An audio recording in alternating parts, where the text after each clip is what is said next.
When you invest in a franchise, you're investing in a brand, something that will draw the eyes of the consumer. And we want to partner with our franchise owners and help them work on their business, not in their business. The vast majority of the individuals that I work with are entrepreneurs. They are not from within this industry. Hey everybody. First of all, I guess thank you for your time. So to start out, Angels Monitoring, our core service is supervised visitation, and that's almost always a question. So I'll get started on explaining it.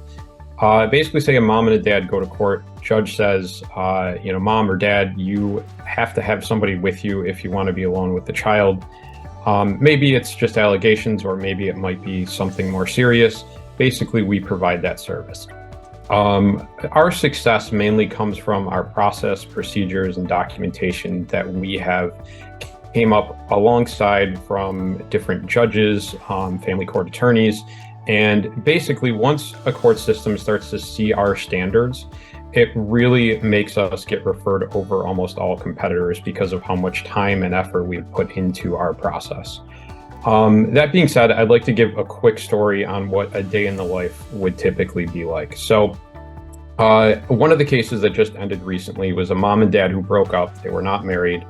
The dad basically had moved on. They were still in the same house together. The mom leaves for a little while with the two boys, comes back, and dad has the new girlfriend in the house and wasn't expecting mom to come home.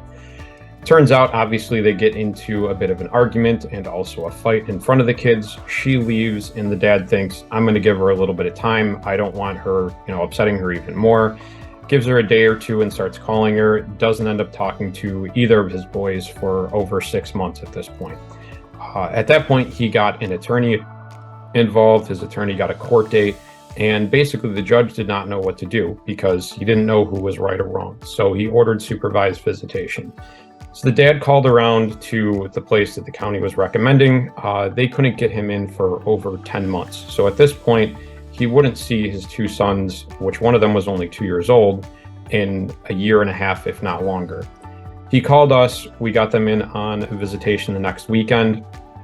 Ended up the first visit did not go well. Both of the boys did not want to see their dad at all. They flat out said, I don't want to see you. You're not a nice person. You don't care about us, so on and so forth. To within 2 to 3 weeks, the boys were literally tackling him to the ground as soon as they saw him. It took us about 8 or 9 months, which is pretty standard for a lot of our cases, how long you'll usually have them as a client. And he ended up getting 50-50 custody of the boys, and everyone is happily ever after. Obviously, I don't know that the mom loves it, but it's certainly making them both better parents for the children. So that's basically what you would be involved in day to day.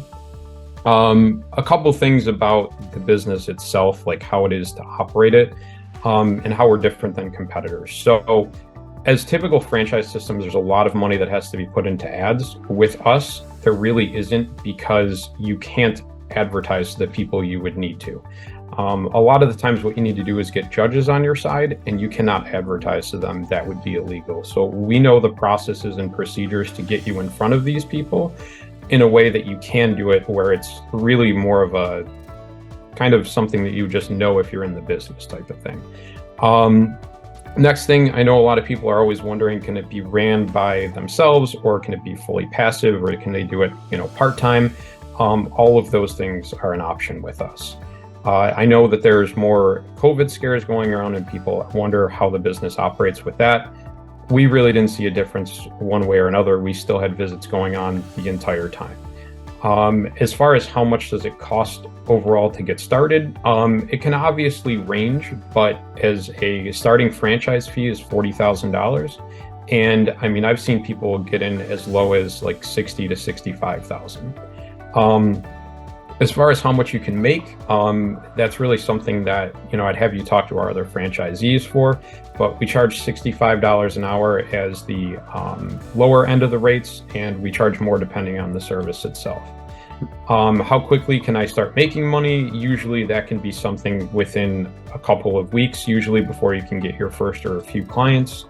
It's very easy to transition from a full-time job over to this. This is something that you can do on the evenings, on the weekends, and then once the income starts coming in, you can very easily transition from a full-time job.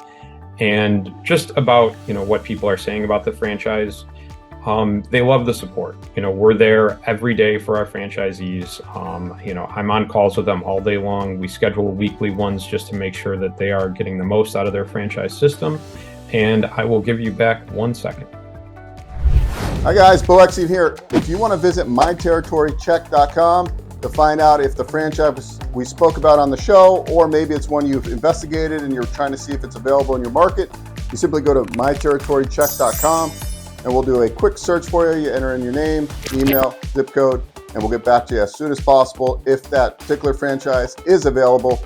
We'll also send other franchises similar to that if it's not available, so you can figure out what is available in your marketplace as you're diving into different franchise models. So go to myterritorycheck.com and we'll help you out as quickly as possible.